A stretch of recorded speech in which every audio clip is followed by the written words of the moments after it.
All right. We are recording this, so hopefully it will record. And if you miss it, or if you have other folks that you want to send it to, it'll be available on our YouTube channel in a few days. So I'll go ahead and get started. I know many of you already know who I am, but I'm going to introduce myself.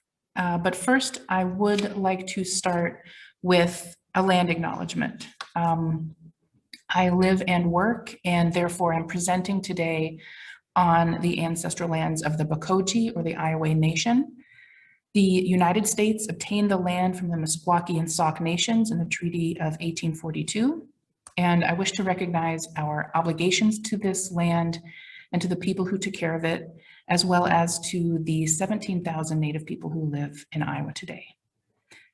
So if you don't know me, my name is Sara Merritt. I'm the education manager at the Gardens. I'm also an artist and a dancer and a doodler and a general all-around doing stuffer. I wanted to share a little bit of my doodling practice with you all, because this year at Reiman Gardens, we are focusing on relaxation, contemplation, reflection, and the things that connect us to each other and to nature.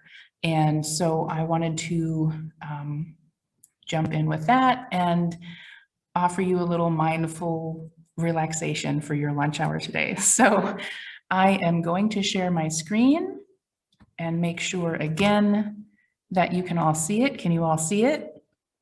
Yay, hooray. All right, so what we're talking about today is a little bit of nature-inspired mindful doodling. So looking at nature for patterns that help us make marks, but also we'll talk a little bit about a project we have coming up at Reiman Gardens. Well, it's ongoing, called Reiman Reflections.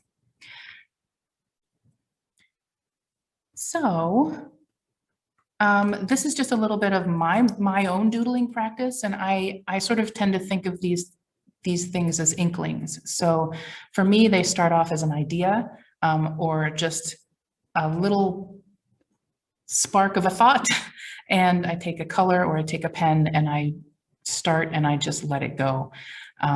But when we're talking about doodling, it can be doodling on your meeting notes, like you can see here in the lower left corner with a little napkin covering my actual meeting notes, or it can be a black and white pattern.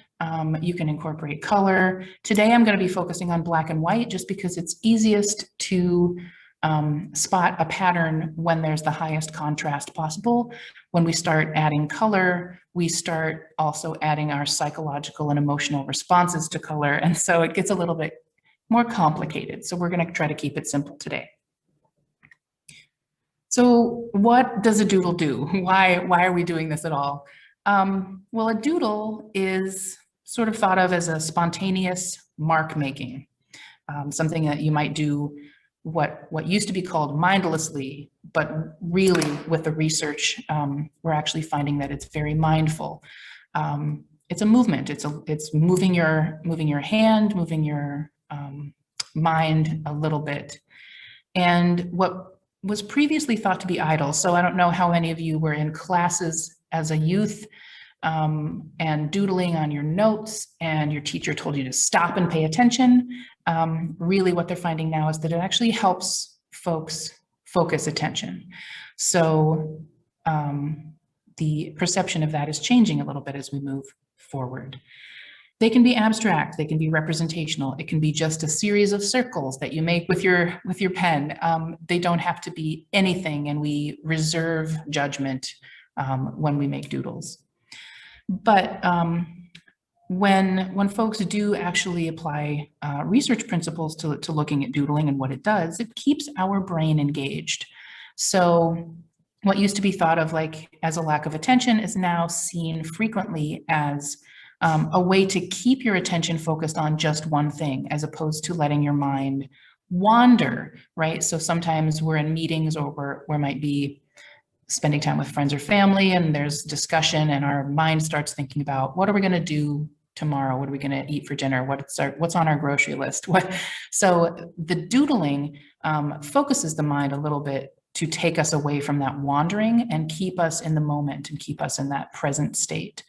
So the most fun thing for me, I think, is that it also reduces cortisol, which is your stress hormone. So when you're feeling really stressed and really anxious and you feel that rush of kind of ickiness and that feeling, sitting down and doing a mindful doodle reduces that and brings your cortisol level back down so that you can maintain and treat people respectfully.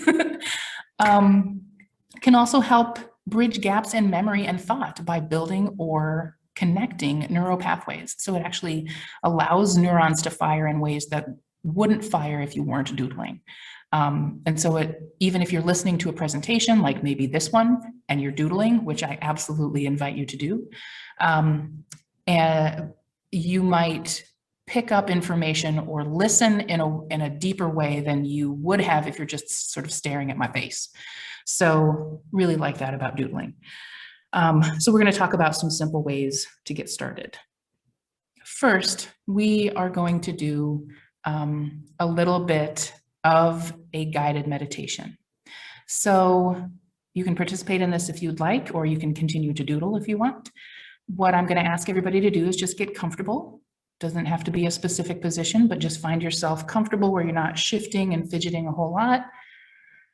And if you want to, you can close your eyes because I'm not going to show you anything right now. So you can close your eyes for a moment. We will focus on our breath. So as you breathe in and out at your regular speed, imagine as you inhale that you're bringing energy into your body, into the farthest parts of your feet, into the tips of your fingers, into the top of your head. And as you exhale, exhale through the center of your body, through the core of your body, and let it out. Remove the stress, remove the concentration that you have about whatever's going on today, and just breathe. So as you inhale, start imagining your breath as a line. And as you inhale, that line moves one way. And then as you start your inhale, you move the other way along the line. And we're moving back and forth. So we're inhaling one way, and we're exhaling the other way. On your next inhale, I want you to start imagining that line curving up and around as we exhale out. So you inhale, the line curves, that inhalation moves directly into an exhalation, and you exhale out. And as you get to the end of your exhale, you circle back around. And now your breath is like a circle. So you breathe in and around and out. Take a few more breaths like this, imagining that circle.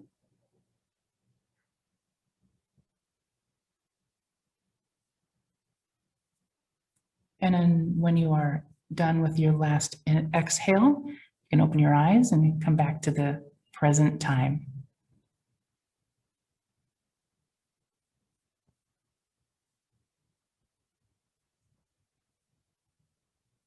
Alrighty, welcome back. Now, hopefully that didn't put you to sleep and you're still engaged and aware. There's an artist named Paul Klee who has a quote that I really, really like. So he says that a line is a dot that went for a walk.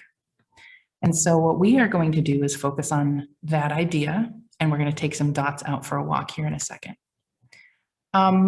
As we prepare to do some nature-inspired doodles, I'm just going to share a few examples of some common shapes that you can see everywhere. You can see these in nature from the macro to the micro. They repeat, they are global and shared across cultures. And these are just the start of a few examples. So there are more, and if you have others, feel free to jot those down as you're going. But we can start with water. Water is my favorite, so we're going to start with water or waves. You have lines that curve, lines that roll up and roll back down. Teardrops, leaves, hearts, they all sort of start from this basic pointy roundedness and then move beyond that. So you get different leaf shapes, different heart shapes. The lotus is basically a teardrop that is repeated and flared out. This is a really common one. Stripes, just a line that went for a walk, repeated by another line that went for a walk. They can be parallel, they can be not, they can be straight, they can be curved. There's a lot of opportunity there with stripes. Triangles and hexagons, very common natural shape that gets repeated in lots of different forms, crystals and cellular structure of microorganisms to beehives and honeycombs and all sorts of things. Fire is another good one. I like water, and water and fire have very similar ways of movement. So curvy and pointy, up and down, back and forth. Spirals or nautilus shapes. If you start with a nautilus or a spirally shape, and then you add some concentric curves to that, you get a shell. The fan shape, which is basically just a curve that has curves on top of it, repeated, looks like fish scales or other types of scales. You see this repeated as well in flowers as well. The tree of life, it's kind of a basic concept that spans the globe, but the idea that we are connected above and below. The yin and the yang, complementary forces working together. Feathers, flowers, moons and all phases of the moon or the triple moon. Then you take some of those shapes and you put them together, you get the fleur-de-lis. We have pine cones. There's just a lot. There's a lot of shapes, right? We have lots of different patterns and shapes and things that we can draw from, pun intended. So we are going to do some doodling. So I'm going to transfer my tech here. All right, so we're going to take some of those shapes that we talked about, and we're going to play with those. And you can follow along with me, or you can go at your own pace and do something totally different. I'm a fan of doodling on your own and doodling your own way. So if you don't want to go with me, you don't have to. I am going to start with a dot. So I'm just, when we're looking at this big piece of empty space, sometimes this can be really intimidating because we don't know where to start. So I am going to start with a dot. And I'm making my marks a little bit larger just so that it's easier for you to see. But I'm going to start with a dot, and I'm going to give myself a smaller space within which to work. So I'm going to make a square, but I'll start with some dots. These don't have to be perfect, but I'm going to make myself a small little square here. And then I'm going to take that dot out for a walk. So I'll start with the dot, and I'm going to focus like you're driving. When you're driving and you look not right in front of your bumper, but you look 10 feet or 20 yards or however far enough ahead so that you don't crash into things. We're going to look at the second dot. So I'm going to start at this dot, looking at this dot, and I'm going to draw my line. And I'm going to be focused and intentional with where I'm going. This does not have to be perfect. We are not aiming for perfection. We are aiming for process.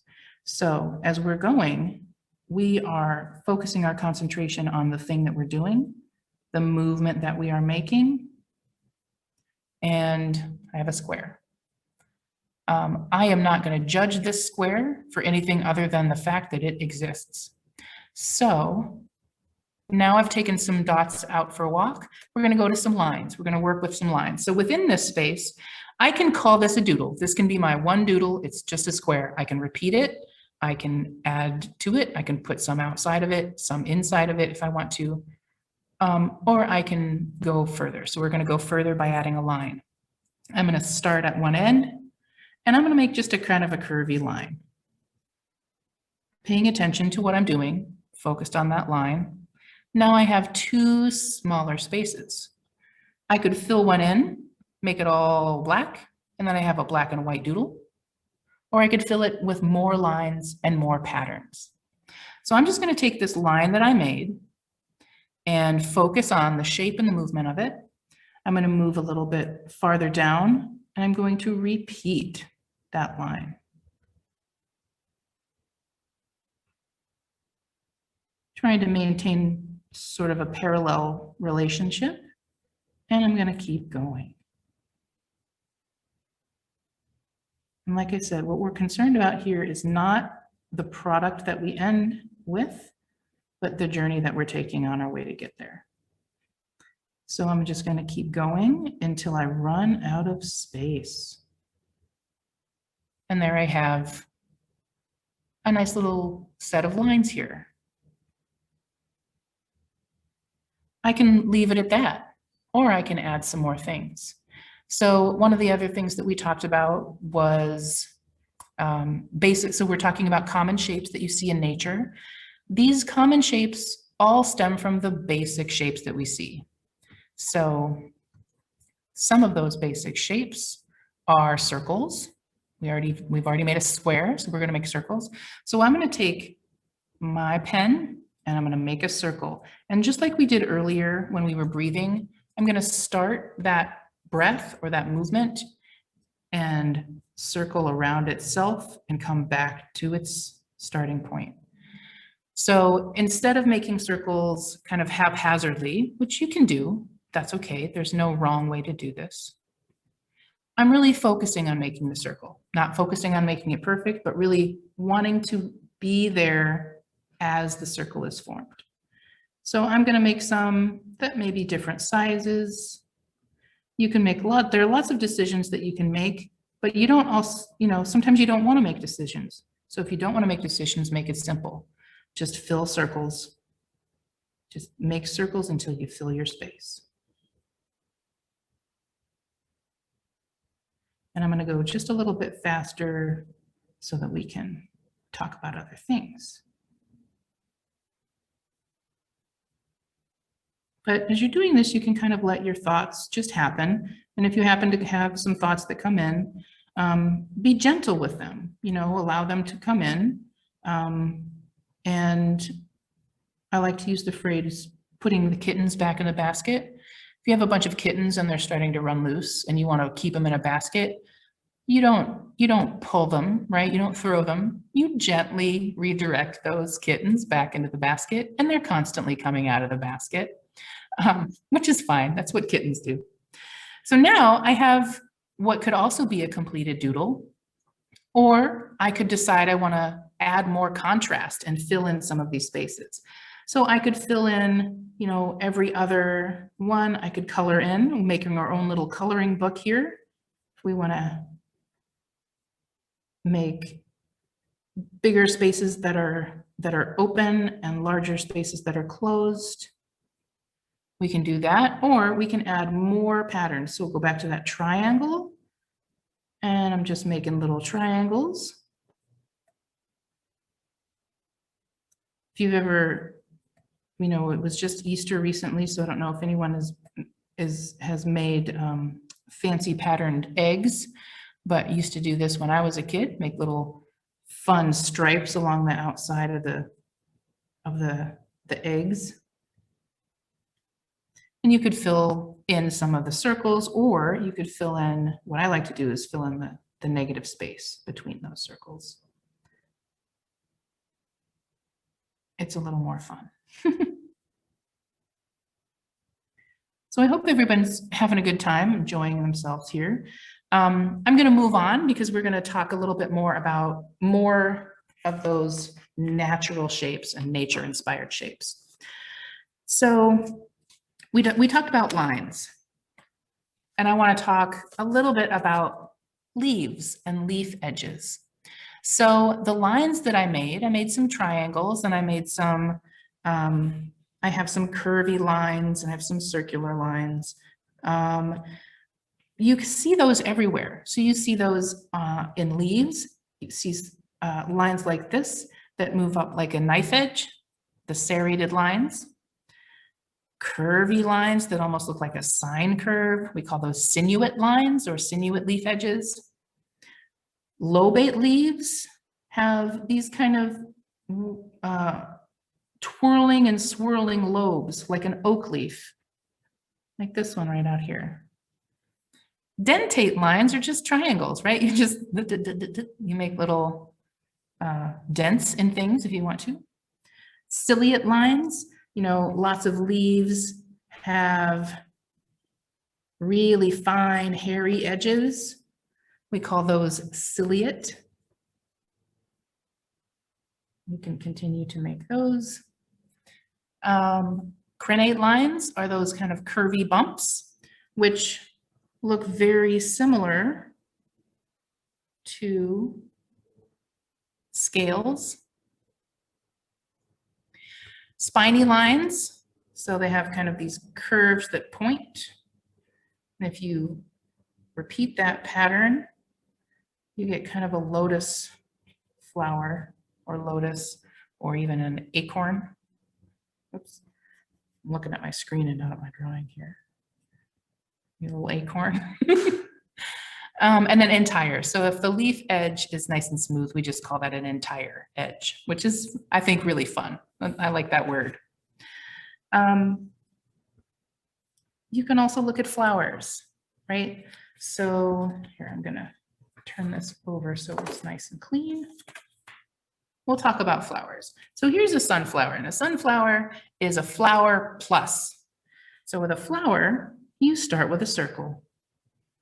You might add some teardrop shaped petals in a concentric ring. I'm kind of working weirdly here, so pardon me. Or you can start with a circle and work in one continuous loop all the way around. And again, just try to be present as you do that. But flowers have so many different shapes, different structures, different petal formations that you can really go wild with this. So you might not even want to start with a circle on this inside. Maybe you start with kind of a funky shape. You can make it up. And then from there, you add some leafy type shapes or petal type shapes. And then you can add beyond that. You can add bigger ones in between. I really like working this way because this is how cells form. They start from the center and then as kind of circles, and then they form outward in this kind of direction. And as bigger objects grow, you might have something that comes out to here. I really like the way that sunflowers are formed because they're not perfect. They look like they're perfect, but they're not, which is fun. So instead of you can start with a basic circle, or you can, what I like to do is just kind of make a wonky circle. Not perfect circle, just a fun wonky circle. And then I start by having some open petals at the bottom that close at the top.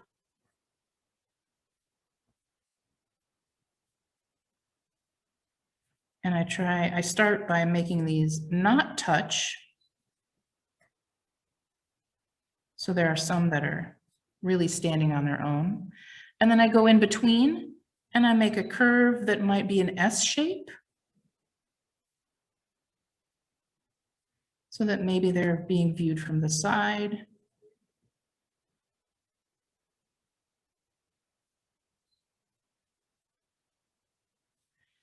And then I go even further. So every little place, I want there to be a petal that sticks out. Because there's lots of petals, they can go different directions. They don't have to go in the same place. And these are really just modified triangles that I'm making up here.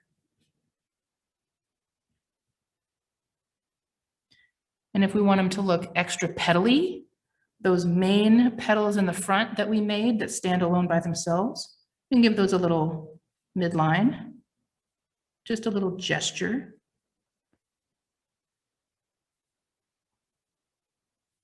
Now we have what resembles a sunflower, resembles some other flowers like mums as well, daisies and such. And then I want to kind of point this out. I don't know if you can see this a little bit closer. So if you've ever taken a look at a sunflower up close, the seeds that form as the flower is dying really form a really exciting pattern. It's sort of a swirl, and then there's on top of that, there's kind of another pattern. And so I tried briefly to replicate that here, but it does not have to be perfect. So if you notice that, you know, these little dots on the inside of the sunflower move in this sort of spirally way, you can just start placing them in there in that spirally way. As you're looking at nature's patterns, one of the things that I really recommend is that you start collecting patterns, that you look more closely as you're outside at what patterns you do see. And sometimes when you do that, you start to identify things that you maybe didn't notice before, which is really exciting. So just by working in that sort of spirally pattern, I now have a flower that looks a little bit more like a sunflower because I've just made it that way. Because I work at Reiman Gardens, of course, we have to talk about tropical plants or plants that don't live very well outside here in Iowa. So we've talked about the lotus very briefly as, you know, and the exciting thing about making a doodle is that they don't have to be representative. They can be simplified and turned into symbols or suggestions of those different types of patterns. So here you can see some different ways that I've turned a lotus. I started with one that it looks a little bit more like the flower as you might see it, and kind of a gesture of it. And then other ways that they might turn into different patterns. But again, they all start with that basic teardrop shape, which is one that I love. So I'm going to kind of go over here. I'm going to just make a big old teardrop. The way that if you're curious about how to do that, you can kind of make an outward curve, roll up inside, and then go backwards on itself until you get to a point.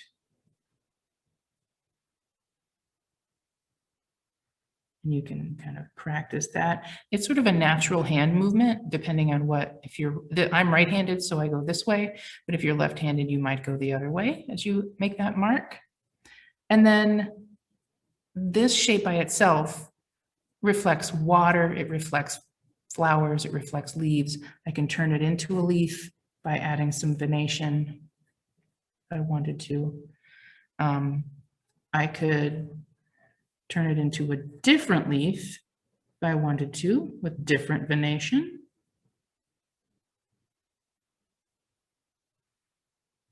You can turn it into a feather. So if you just have this general shape, you have the line in the middle, and then you follow along to the outside, all the way up. You get smaller as you get closer to the point. But now I have what looks a little bit more like a feather. If I took that outline off and I just made the lines appear,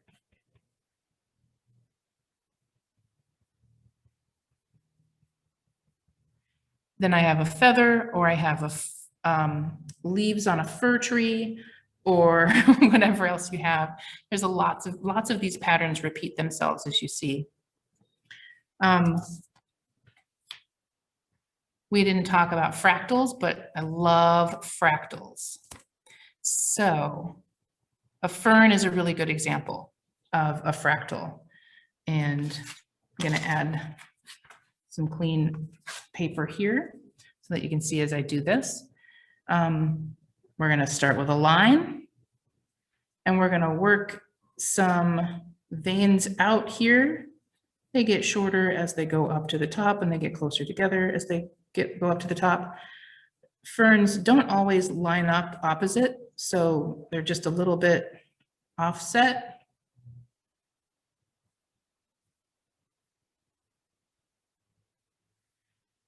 So this basic idea of it's like kind of like a triangle, right? It's sort of a triangularly shaped object. There's a line in the middle, there's venation on the edges. If I take this and I turn it, and then I use this as my central lead, I just follow that same idea to the edge.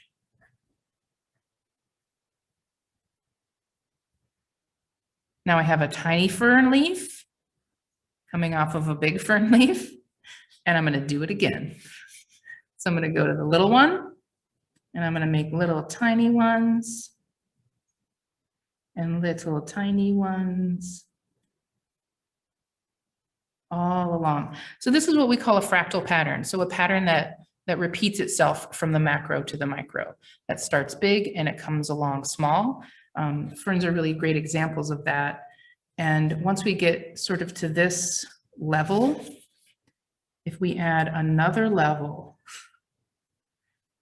this is where we get kind of an outline of each of these. So you can do that here. You know, just do 3 steps and call it good. You can make a little outline along these pieces here, and then you get your full shape of your leaf.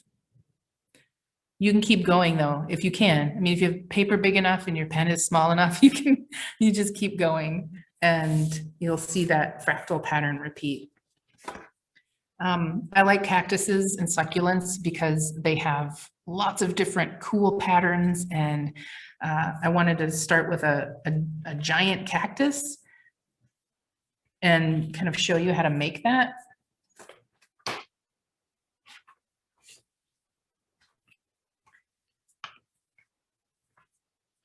So really, you're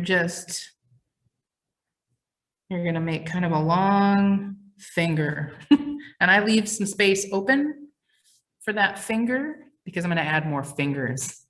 And then you just add these weird lumpy finger-like things. You can make them different sizes. You can maybe add one in the back. I like to add, you know, on this one up above here, you can see this one sort of just comes off the side, but you can make bigger ones. They're just kind of weird fingers, which is so cool. And then the idea of those lines, I like to start and just go all the way up and up and up.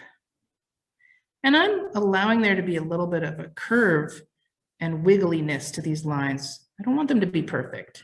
Nature is beautiful, but it is not always perfect, and that's sometimes what makes it appealing. So I'm just gonna continue to do that as I go. And you get the point. You can make these cactuses in this shape.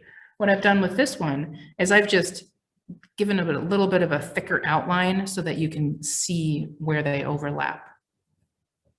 And then when you have kind of a round cactus, so say you have one of those that look like that, well, you start at the top and you allow those curves to kind of come down. And then along those curves, you're going to have a set of bumps.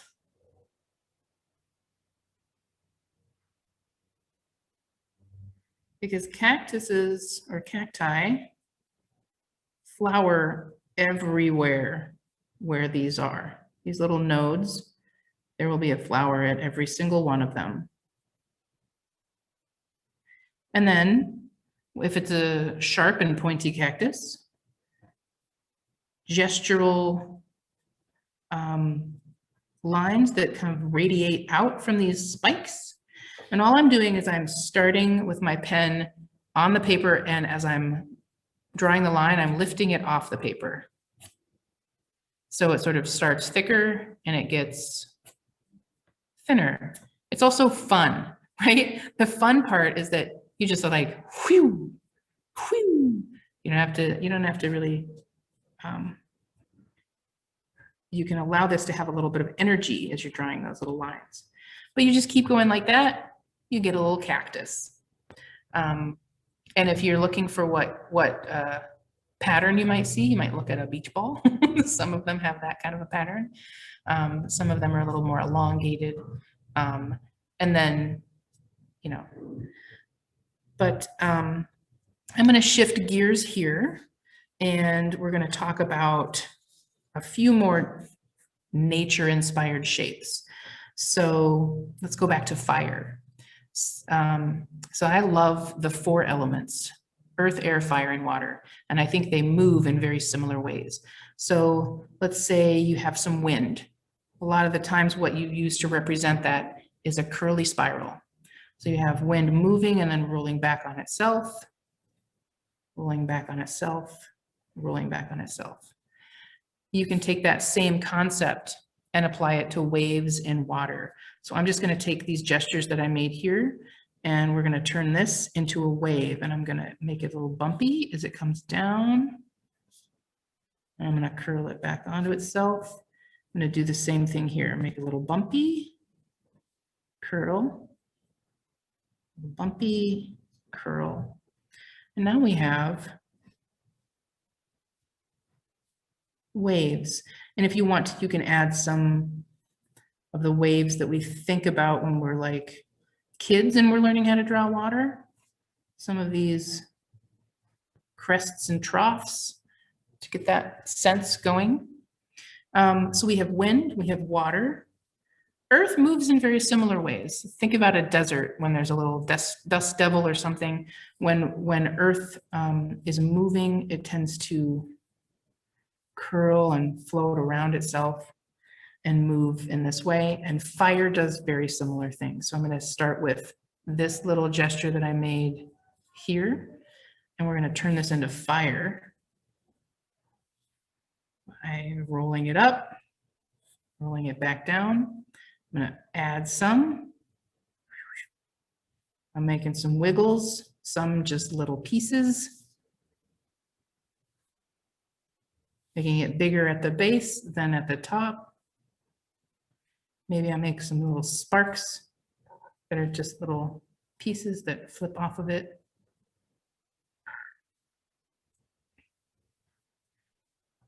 This is really close to that teardrop shape.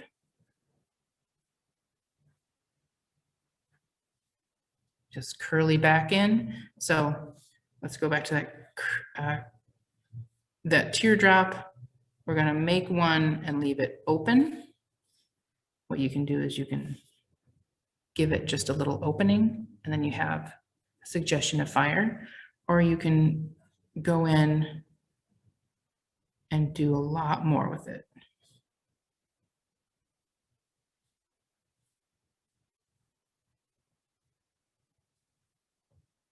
I just think these are fun.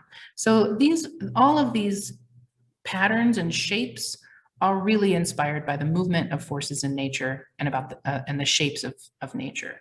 So I'm going to shift again back to my slideshow. So we've doodled. How's everybody feel? Excellent. So next, if I can go over here, I talked about collecting patterns.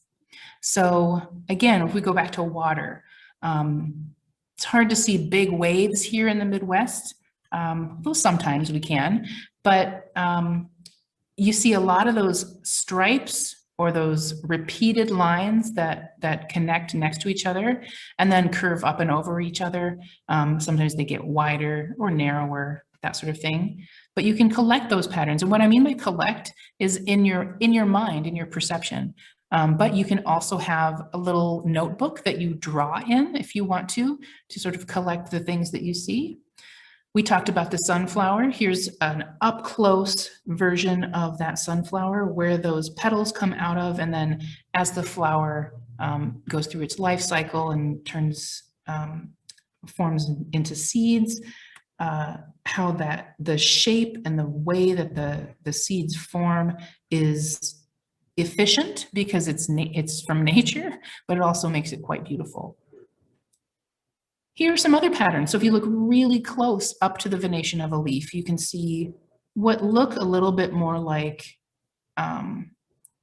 organically drawn wiggly lines, right? So you start with the venation, you can see the larger venation here, but then if you look closer, you see the smaller pieces, which is really just a bunch of squiggly. And then I added this because it's also got water droplets, which are just fun. You can come to Reiman Gardens and check out our conservatory. We have lots of tropical plants that have really excellent shapes and patterns. I had to throw a fern in there because it's just the coolest thing ever. But we have bromeliads and we have, lots of different tropical leaves with really cool shapes.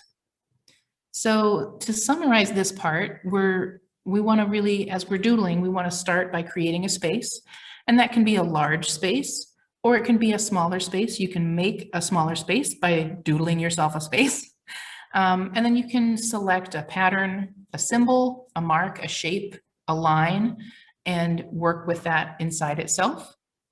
Repeat to fill the space. Move on to the next space. And then when it's complete, that's a subjective decision. You can decide when it's complete on your own. It can be one small mark and it can be complete. It can become a tiny or a giant work of art that you then put on the wall, or you can ceremoniously burn it when you're done as a release of that energy that you put into it.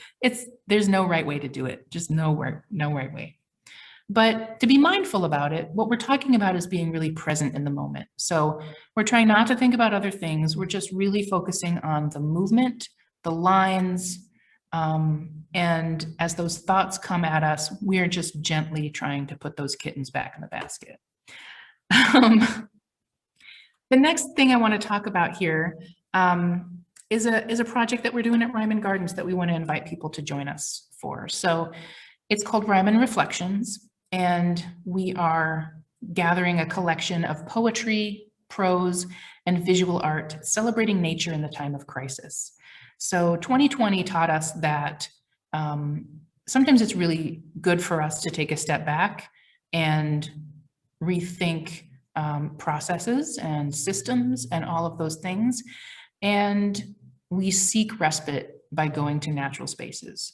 We have a connection to nature that is really restorative. And so in 2021, we would like to connect to our community by gathering stories. And those stories can be written prose, they can be small poems, they can be haiku, they can be thought, stream of consciousness that are inspired either by being out in a natural space or being at Reiman Gardens or thinking about your relationship to nature and really celebrating that relationship.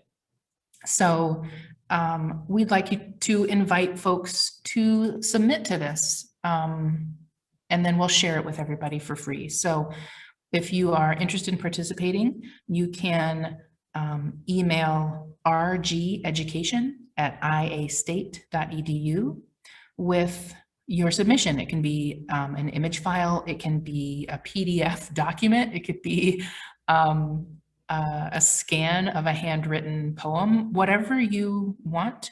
And then tell us your name. If you don't want us to publish your name, you can leave it out.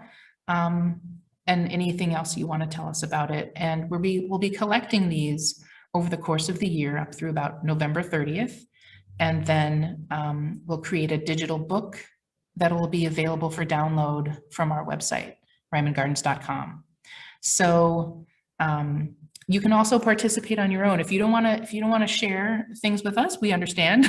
we are not requiring that of you. If you want to do something and still participate in the community collaboration, you can post your own material and tag Reiman Gardens with the hashtag Reiman Reflections, and we'll see that you joined us in our effort here.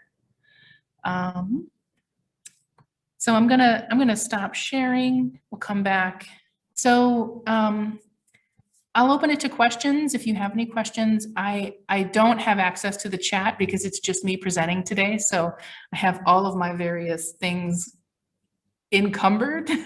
So if there's anything in the chat, I apologize, I won't be able to see that. But if you have questions, feel free to unmute yourself and jump in with anything. Or if you'd like to share your video and show us some of the doodles that you've been working on, that would be really fun.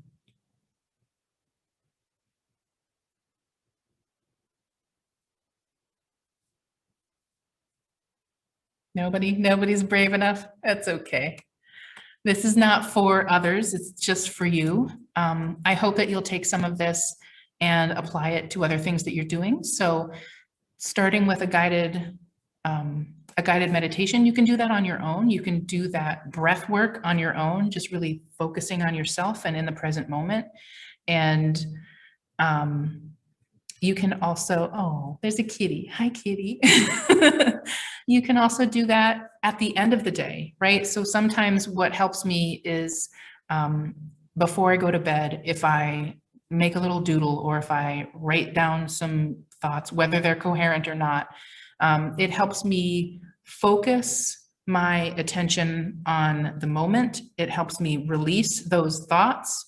And then I'm able to sleep a little bit better. So I hope this was helpful for you. I hope it was enjoyable. Enjoyable? Yeah. I hope it was enjoyable. And thank you very much. And we'll see you hopefully soon out at the gardens. Thank you. Thanks, folks. Have a great afternoon. Bye-bye.